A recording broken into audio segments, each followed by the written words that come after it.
Think of a place where Jews have been, and you'll find a Shabbat ceremony. The Amazon jungle? Shabbat. Mount Everest? Shabbat.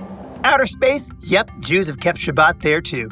For communities all over the world, keeping Shabbat is one of the most important parts of being Jewish. The food might be different, the language could be different, even the time of day might be different depending on when the sun sets. There could be dozens of people, or it might just be a cozy family dinner. Yet no matter where you go, the core rituals will always be the same. Jews all over the world will light candles, say hamotzi, and begin their day of rest. But why are these rituals so important? Why do Jews around the world go to such great lengths to keep them going? And why are Shabbat rituals in particular such a defining part of being Jewish? In the Ten Commandments, keeping Shabbat is number 4, a pretty prominent spot, right below the ground rules for believing in God. The point is for Jews to rest, unwind, and give thanks for everything God's given us. It's an ancient idea, one that we still enjoy today every weekend.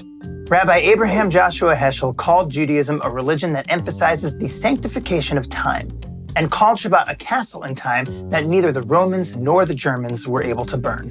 When you look back in history, there are plenty of eras when entire Jewish communities only survived because they adapted to, let's say, less than ideal circumstances. During the Spanish Inquisition, crypto-Jews, Jews who practiced in secret, kept celebrating Shabbat and the high holidays, even though they'd be killed if anyone found out. They would light candles on Friday nights and quietly keep kosher. Some even fried up bread and milk that were shaped to look like pork chops so that their neighbors wouldn't get suspicious. These recipes and traditions would get passed down for generations until their modern-day descendants figured out the meaning behind their quirky family traditions. During the Holocaust, some Jews memorized Shabbat prayers to recite from inside concentration camps and forged candles out of margarine. After liberation, a few survivors said this is what helped keep them going through all the horror. The early Zionist leader Echad Ha'am once said, "More than the Jews have kept Shabbat, Shabbat has kept the Jews." By engaging in these rituals, especially the weekly tradition of Shabbat, these Jews held on to their identities, even when it meant risking their lives. Today, Shabbat forces a rhythm into our lives. It's easy to get lost in the chaos of modern life, but Shabbat gives us time to pause, unplug, and be mindful about what really matters. This is true of every Jewish ritual.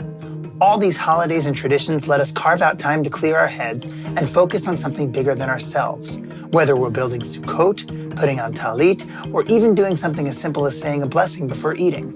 More and more psychological studies prove that rituals of all kinds help us reduce anxiety, think more deeply, and solve problems faster. Jews have understood this for millennia.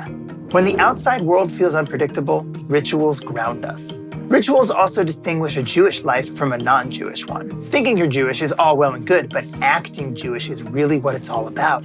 It's true that a lot of Jewish laws define what we don't do. We don't mix milk and meat or, commit murder. But just as important are the actions we do perform, the regular rituals, prayers, and traditions. Rituals are an accessible way for anyone to feel Jewish. Not everyone can be a Torah scholar, but anyone can light a menorah. By keeping these traditions, Jews can tap into the spiritual core of Judaism. We become another unbreakable link in an ancient chain of ancestry.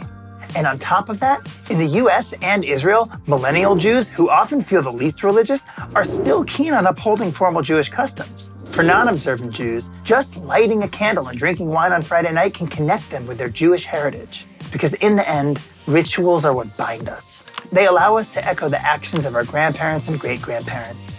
These customs evolve differently in each community, but the core tenets have been unchanged for centuries.